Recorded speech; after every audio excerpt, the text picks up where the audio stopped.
Rends-moi justice, ô mon Dieu, soutiens ma cause contre un peuple sans foi. De l'homme qui ruse et qui trahit, libère-moi, Dieu qui est mon recours.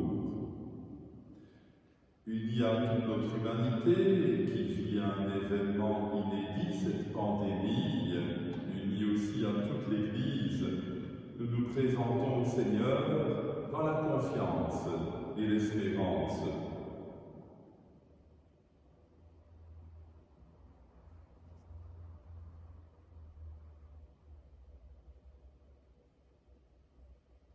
Je confesse à Dieu Tout-Puissant, je reconnais devant mes frères que j'ai péché en pensée, en parole, par action et par omission. Oui, j'ai vraiment péché. C'est pourquoi je supplie la Vierge Marie, les anges et tous les saints, et vous aussi mes frères, de prier pour moi, le Seigneur notre Dieu. Que Dieu Tout-Puissant nous fasse miséricorde, qu'il nous pardonne nos péchés et nous conduise à la vie éternelle. Amen. Seigneur, prends pitié. Seigneur, prends pitié. Ô Christ, prends pitié. Ô Christ, prends pitié. Seigneur, prends pitié. Seigneur, prends pitié. Prions.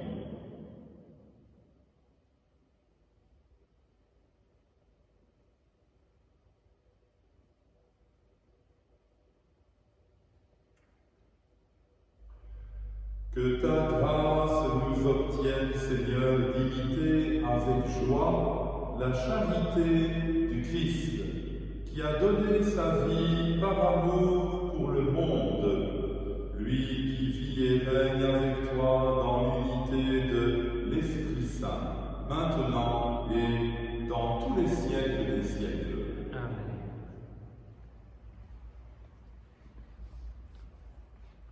En ce 5e dimanche de Carême, nous ouvrons d'abord le livre du prophète Ézéchiel, au 6e siècle avant Jésus-Christ, d'abord déporté à Babylone, le peuple d'Israël qui a tout perdu, sait que Dieu veille. Il va réellement reconstruire, donner au peuple l'occasion de repartir.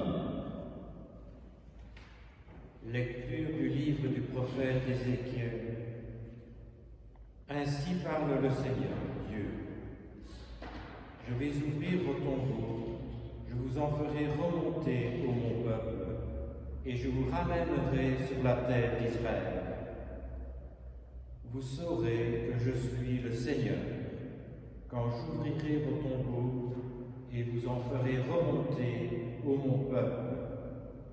Je mettrai en vous mon esprit, et vous vivrez. Je vous donnerai le repos sur votre terre. Alors vous saurez que je suis le Seigneur. J'ai parlé, et je le ferai. Oracle du Seigneur. Parole du Seigneur. Nous rendons grâce à Dieu.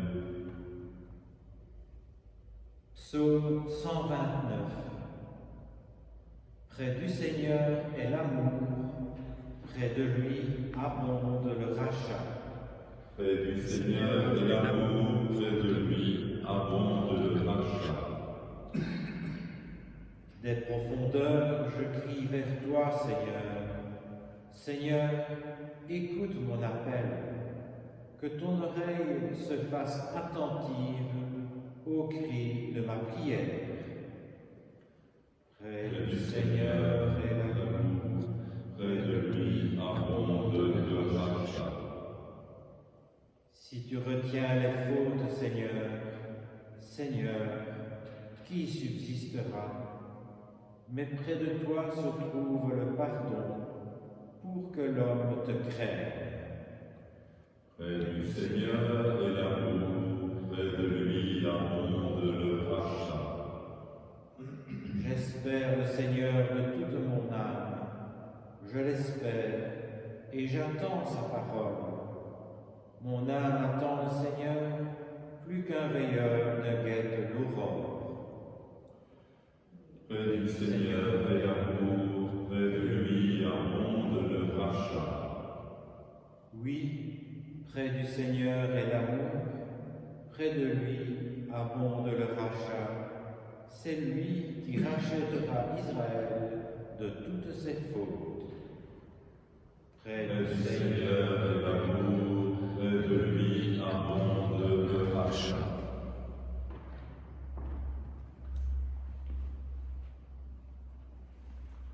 En ouvrant la lettre de Saint Paul apôtre aux Romains, nous sommes donc dans l'Église des années 50.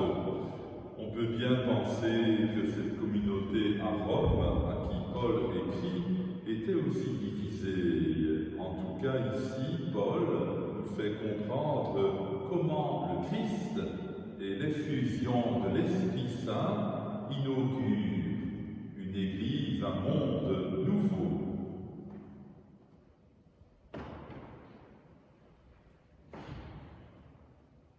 Lecture de la lettre de Saint Paul, apôtre aux Romains.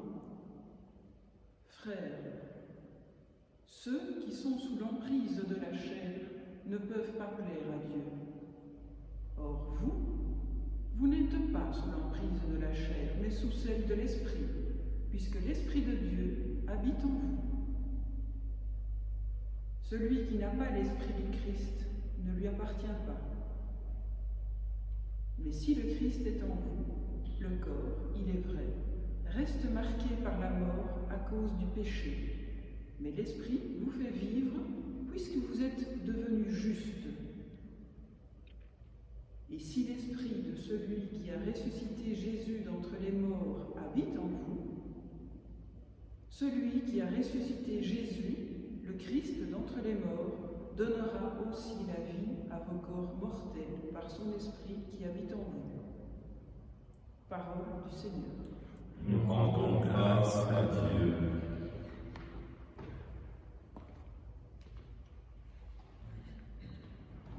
Gloire et louange à toi, Seigneur Jésus. Moi je suis la résurrection et la vie, dit le Seigneur. Celui qui croit en moi ne mourra jamais. Gloire et louange à toi, Seigneur Jésus. Le Seigneur soit avec vous et avec votre esprit. Évangile de Jésus-Christ selon saint Jean. À toi, Seigneur. En ce temps-là, il y avait quelqu'un de malade, Lazare de Béthanie, le village de Marie, et de Marthe, sa sœur. Or, Marie était celle qui répandit du parfum sur le Seigneur et lui essuya les pieds avec ses cheveux. C'était son frère Lazare qui était malade. Donc, les deux sœurs envoyèrent dire à Jésus, « Seigneur, celui que tu aimes est malade. » En apprenant cela, Jésus dit, « Cette maladie ne conduit pas à la mort, elle est pour la gloire de Dieu, afin que par elle le Fils de Dieu soit glorifié. » Jésus aimait Marthe et sa sœur, ainsi que Lazare. Quand il apprit que celui-ci était malade, il demeura 2 jours encore à l'endroit où il se trouvait.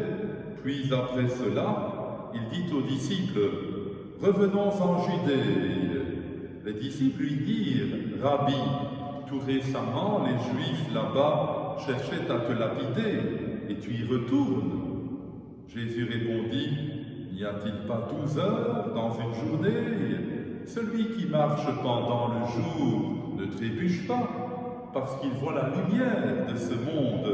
Mais celui qui marche pendant la nuit trébuche, parce que la lumière n'est pas en lui. » Après ces paroles, il ajouta, « Lazare, notre ami, s'est endormi, mais je vais aller le tirer de ce sommeil. » Les disciples lui dirent alors, « Seigneur, s'il s'est endormi, il sera sauvé. » Jésus avait parlé de la mort. Eux pensaient qu'il parlait du repos, du sommeil. Alors il leur dit ouvertement, « Lazare est mort, et je me réjouis de n'avoir pas été là à cause de vous, pour que vous croyiez, mais allons auprès de lui. Thomas, appelé Didyme, c'est-à-dire jumeau, dit aux autres disciples, allons-y nous aussi pour mourir avec lui. À son arrivée, Jésus trouva Lazare au tombeau depuis 4 jours déjà. Comme Béthanie était tout près de Jérusalem, une distance de 15 stades, c'est-à-dire une demi-heure de marche environ, beaucoup de Juifs étaient venus réconforter Marthe et Marie au sujet de leur frère. Lorsque Marthe apprit l'arrivée de Jésus, elle partit à sa rencontre, tandis que Marie restait assise à la maison. Marthe dit à Jésus, « Seigneur, si tu avais été ici, mon frère ne serait pas mort. Mais maintenant encore je le sais, tout ce que tu demanderas à Dieu, Dieu te l'accordera. » Jésus lui dit, « Ton frère ressuscitera. » Marthe reprit, « Je sais qu'il ressuscitera à la résurrection, au dernier jour. » Jésus lui dit, « Moi, je suis la résurrection et la vie.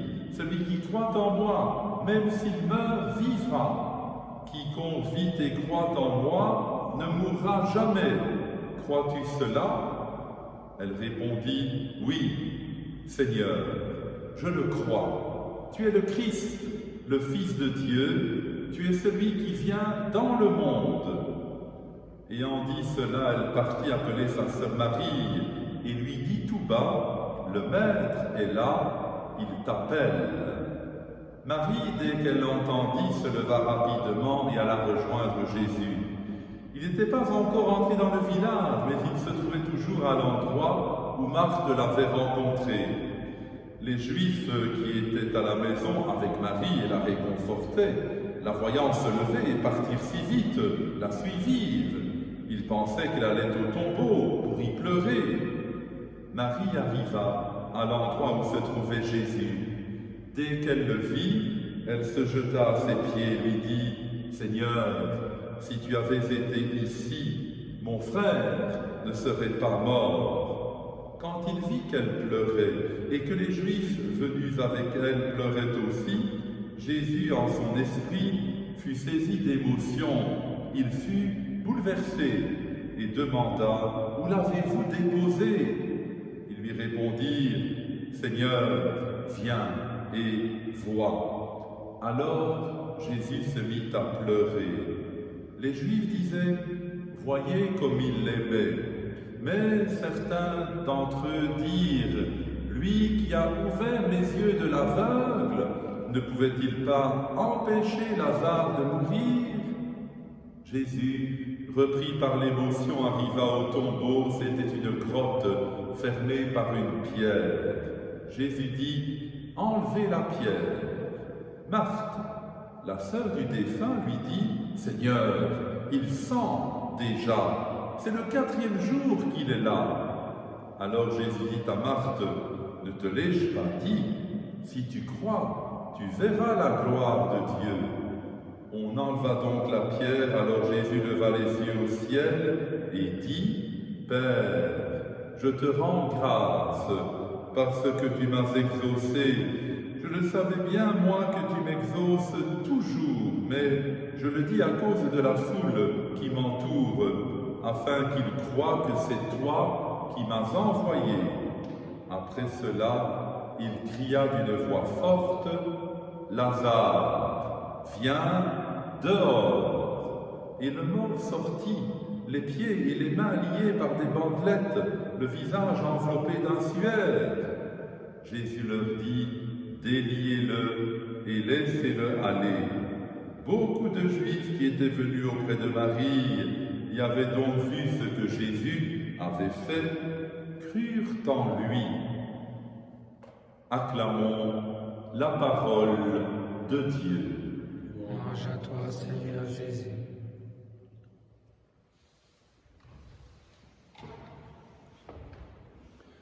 Dans ces conditions particulières que nous connaissons, nous sommes d'abord évidemment vraiment unie à toutes celles, tous ceux qui travaillent, luttent, peinent, et aussi avec ceux qui prient, espèrent et cherchent les meilleures solutions à cette situation inédite. Et bien sûr, en ce 5e dimanche de Carême, nous sommes aussi attirés par cette page d'Évangile qui est directement préparée pour les nouveaux baptisés de Pâques, avec l'Évangile de la Samaritaine, l'Évangile de l'aveugle-né, cette page de la réanimation, du réveil de Lazare, et donc ces pages essentielles qui, depuis la plus haute antiquité, permettaient aux catéchumènes, les futurs baptisés, de devenir chrétiens. C'étaient les dernières étapes, ce qu'on appelle dans le langage technique les scrutins. On s'examine, on regarde si toute cette découverte du Christ est maintenant mûre pour faire le pas décisif vers le baptême. Après, on allait découvrir toute la semaine de Pâques avec les néophytes, les nouvelles plantes, littéralement, les nouveaux chrétiens, toute la beauté du mystère chrétien. Ici donc, dans cette page d'Évangile, on a tout de suite, sans doute quelque part dans sa mémoire, cette autre page tout aussi célèbre où Marthe et Marie sont aussi à l'avant de la scène, et c'est dans l'Évangile de Saint Luc, alors que Jésus est aussi en marche vers Jérusalem, Marthe affairée pour recevoir ses hôtes et Marie assise aux pieds de Jésus. On dirait que l'Évangile de Jean vient confirmer cette double attitude de l'humanité ou double attitude de l'Église. Marthe semble toujours exprimer dans l'Évangile cette espèce de raison. On peut dire que Marthe est raisonnable quand elle dit « Mais écoute, il sent déjà, après 4 jours, même si elle a obtenu du Christ cette espérance, moi je suis la résurrection et la vie. Celui qui croit en moi, même s'il meurt, vivra. » C'est notre humanité, notre Église. Nous sommes d'abord des êtres doués de raison. Nous pouvons évidemment avoir les solutions, être imaginatifs, créatifs, et nous l'espérons dans cette grave crise que nous vivons maintenant pour toute l'humanité. Marie, elle, semble être du côté, comme on dit, on aime le dire, du ressenti, de l'attente. On la voit assise au pied du Seigneur dans la maison de Béthanie, comme l'évoque Saint Luc. Elle est aussi assise à la maison de nouveau. Le Maître est là, il t'appelle. C'est ce qui est inscrit sur le fronton d'ailleurs de cette chapelle de la bienheureuse Marie-Thérèse quand on y pénètre. Et c'est là que Marie se met en route. Elle est aussi évidemment prête à agir. Elle n'est pas seulement passive à première vue. Ici donc, elle va faire jaillir du cœur du Christ le côté plus émotionnel. Et finalement, ça ne s'oppose pas à notre raison. Bien sûr, tous les événements que nous vivons, nous sommes touchés souvent dans notre émotion par une multitude d'événements, et plus encore par ce qui arrive actuellement. L'un ne s'oppose pas à l'autre. Dieu se révèle juste en toutes ses voies. Il montre Marie qui parvient donc à manifester les larmes de Jésus. Et Jésus fut bouleversé, il se mit à pleurer. C'est ce que nous croyons pour nous, la force de la raison, la force de l'émotion, mais jamais l'un sans l'autre. Si nous tenons seulement d'une main toute la capacité émotionnelle qui est la nôtre, elle va mobiliser évidemment tant d'allées et venues pour trouver les meilleures solutions de notre vie. Notre raison ne doit pas rester en reste. Puissions-nous, à travers cette page d'évangile, comme disait saint Paul dans sa lettre aux Romains, découvrir qu'il nous faut laisser l'Esprit Saint nous visiter. Un texte admirable qui montre qu'il ne faut pas mépriser la chair, les émotions, il ne faut pas non plus mépriser la raison, mais il faut que l'Esprit Saint habite pleinement dans notre vie. Alors les pires impasses vont s'ouvrir. Je vais ouvrir vos tombeaux, je vais revivre mon peuple.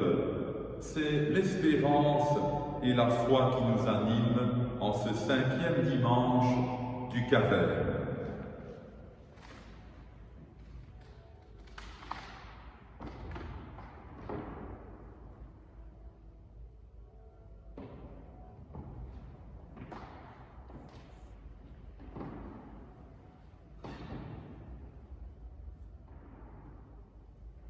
Les cloches de notre Église, Saint-Pierre, nous ont appelés à la célébration. Nous redisons notre foi. Je crois en un seul Dieu, le Père Tout-Puissant, Créateur du ciel et de la terre, de l'univers visible et invisible. Je crois en un seul Seigneur Jésus-Christ, le Fils unique de Dieu, né du Père avant tous les siècles. Il est Dieu né de Dieu, lumière née de la lumière, vrai Dieu né du vrai Dieu, engendré non pas créé, de même nature que le Père, et par lui tout a été fait. Pour nous les hommes et pour notre salut, il descendit du ciel. Par l'Esprit Saint, il a pris chair de la Vierge Marie et s'est fait homme. Crucifié pour nous sous Ponce Pilate, il souffrit sa passion et fut mis au tombeau. Il ressuscita le 3e jour, conformément aux Écritures. Il monta au ciel, il est assis à la droite du Père. Il reviendra dans la gloire pour juger les vivants et les morts, et son règne n'aura pas de fin. Je crois en l'Esprit Saint, qui est Seigneur et qui donne la vie. Il procède du Père et du Fils, avec le Père et le Fils. Il reçoit même adoration et même gloire. Il a parlé par les prophètes. Je crois en l'Église, une sainte, catholique et apostolique. Je reconnais un seul baptême pour le pardon des péchés. J'attends la résurrection des morts et la vie du monde à venir. Amen. À l'approche des solennités pascales, prions le Seigneur de façon plus pressante afin que l'univers entier bénéficie davantage des richesses, du mystère, du salut.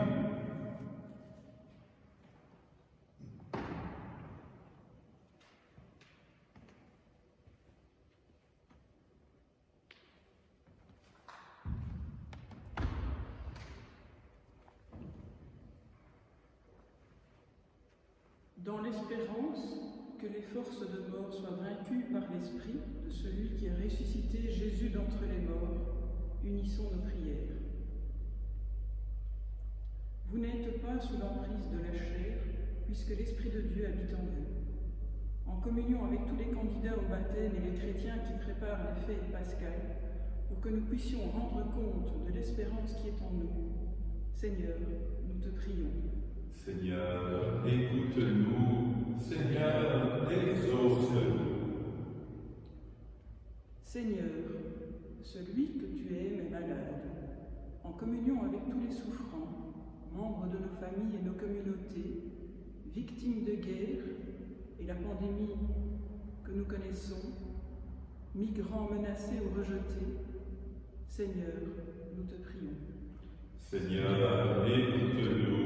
Seigneur, exauce-nous. Seigneur, si tu avais été là, mon frère ne serait pas mort. en communion avec celles et ceux qui se sont ébranlés par la mort d'un proche, et avec leurs amis qui les entourent, de leur sympathie et de leur prière. Seigneur, nous te prions. Seigneur, écoute-nous. Seigneur, exauce-nous. Je sais que Dieu t'accordera tout ce que tu lui demanderas. En communion avec les catéchumènes qui se préparent au baptême, avec les témoins éprouvés de notre foi, avec tous les chercheurs de Dieu et les croyants des autres religions, Seigneur, nous te prions. Seigneur, écoute-nous. Seigneur, exauce-nous. Aux appels de ton peuple en prière, réponds, Seigneur, en ta bonté, donne à chacun la claire vision de ce qu'il doit faire et la force de l'accomplir par Jésus, le Christ, notre Seigneur.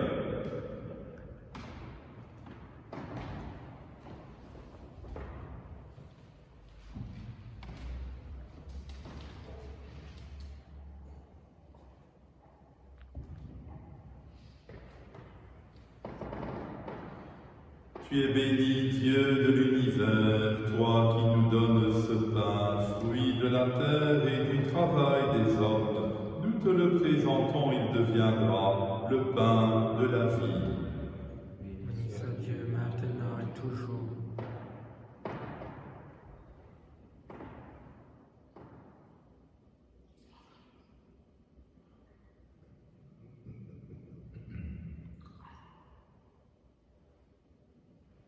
Tu es béni, Dieu de l'univers, toi qui nous donnes ce vin, fruit de la vigne et du travail des hommes. Nous te le présentons, il deviendra le vin du royaume éternel.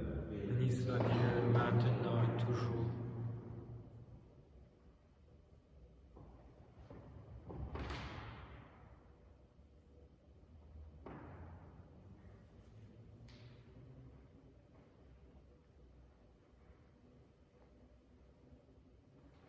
Prions ensemble au moment d'offrir le sacrifice de toute l'Église.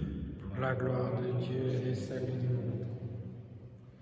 Exauce tes serviteurs, Dieu Tout-Puissant. Tu les as initiés à la foi chrétienne, qu'ils soient purifiés par ce sacrifice, par Jésus le Christ, notre Seigneur.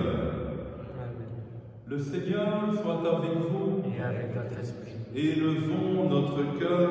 Retournons vers le Seigneur. Rendons grâce au Seigneur, notre Dieu. Vraiment, il est juste et bon de te rendre gloire, de t'offrir notre action de grâce, toujours et en tout lieu, à toi, Père très saint, Dieu, éternel et tout-puissant, par le Christ notre Seigneur. Il est cet homme plein d'humanité qui a pleuré sur son ami Lazare. Il est Dieu, le Dieu éternel, qui fit sortir le mort de son tombeau. Ainsi, dans sa tendresse pour toute l'humanité, il nous conduit par les mystères de sa Pâque jusqu'à la vie éternelle. C'est par lui que les anges, assemblés devant toi, adorent ta sainteté. Laisse donc nos voix se joindre à leur louange pour chanter et proclamer Saint, Saint, Saint le Seigneur, Dieu de l'univers. Le ciel et la terre sont remplis de ta gloire.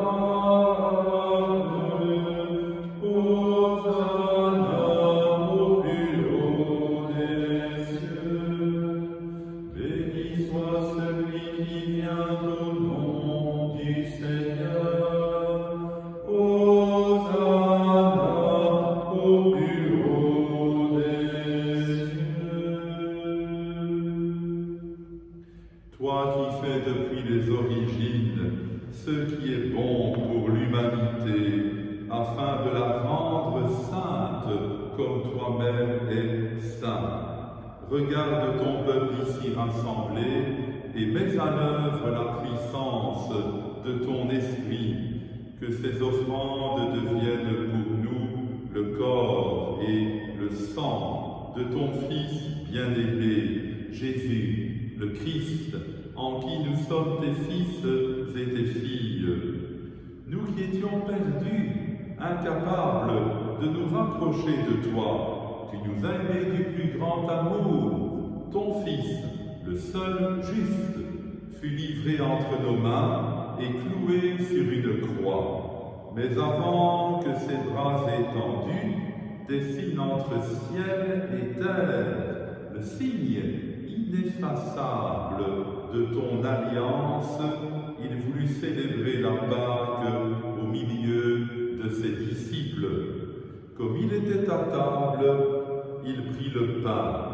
Il prononça la bénédiction pour te rendre grâce.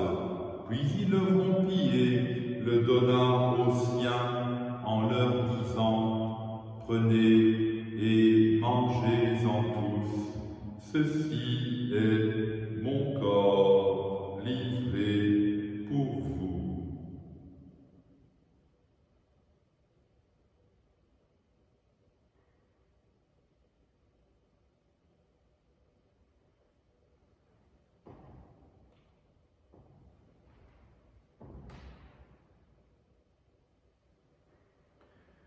À la fin de ce dernier repas, sachant qu'il allait tout réconcilier en lui par le sang de sa croix, il prit la coupe remplie de vin.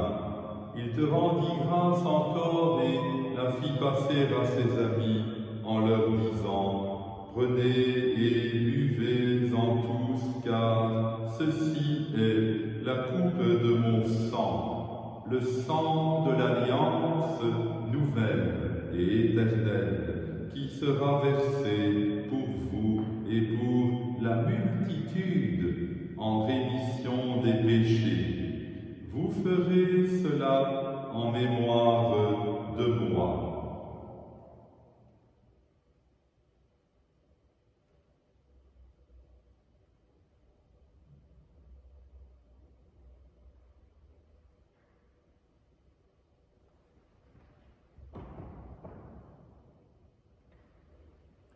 Il est grand le mystère de la foi. Nous proclamons ta mort, Seigneur Jésus. Nous célébrons ta résurrection. Nous attendons ta venue dans la gloire. En faisant mémoire du Christ, notre Pâque et notre paix définitive, en célébrant sa mort et sa résurrection, en appelant le jour béni de sa venue et de notre joie, nous te présentons, Dieu fidèle et sûr, l'offrande qui remet l'humanité dans ta grâce. Regarde avec amour, Père très bon, celles et ceux que tu attires vers toi, leur donnant de communier à l'unique sacrifice du Christ, qu'ils deviennent ensemble par la force de l'Esprit, le corps de ton Fils ressuscité, en qui sont abolies toutes les divisions. Tiens-nous les uns et les autres en communion d'esprit et de cœur avec notre pape François, notre évêque Jean-Pierre, les évêques, les prêtres et les diacres. Aide-nous tous à préparer la venue de ton règne, jusqu'à l'heure où nous serons devant toi, saints parmi les saints du ciel, aux côtés de la Vierge Marie et de Saint Joseph, de Saint Pierre, des apôtres, de la bienheureuse Marie-Thérèse, avec nos frères et nos sœurs qui sont morts et que nous confions à ta miséricorde. Alors, au cœur de la création nouvelle, enfin libérée, de la corruption, nous pourrons dire vraiment l'action de grâce du Christ à jamais vivant. Par lui, avec lui et en lui, à toi Dieu le Père Tout-Puissant, dans l'unité du Saint-Esprit, tout honneur et toute gloire, pour les siècles des siècles.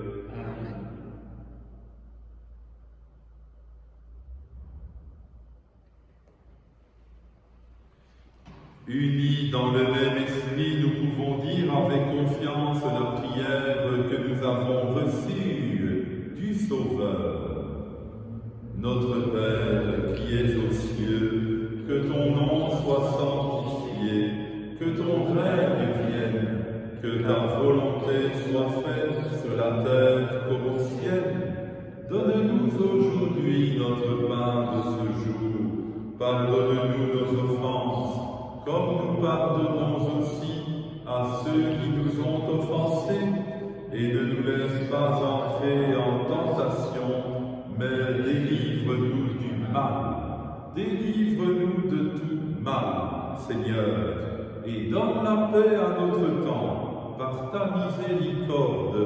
Libère-nous du péché, rassure-nous devant les épreuves, en cette vie où nous espérons le bonheur que tu promets et l'avènement de Jésus-Christ, notre Sauveur. Car c'est à toi qu'appartiennent le règne, la puissance et la gloire pour les siècles des siècles. Seigneur Jésus-Christ, tu as dit à tes apôtres, « Je vous laisse la paix, je vous donne ma paix. Ne regarde pas nos péchés, mais la foi de ton Église, pour que ta volonté s'accomplisse. Donne-lui toujours cette paix et conduis-la vers l'unité parfaite, toi qui règnes pour les siècles des siècles. Que la paix du Seigneur soit toujours avec vous. Et avec votre esprit. Agneau de Dieu, qui enlève le péché du monde, prends pitié de nous. Agneau de Dieu, qui enlève le péché du monde, prends pitié de nous. Agneau de Dieu, qui enlève le péché du monde, donne-nous la paix.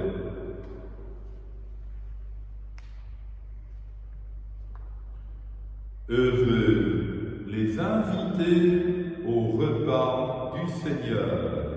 Voici l'agneau de Dieu qui enlève le péché du monde.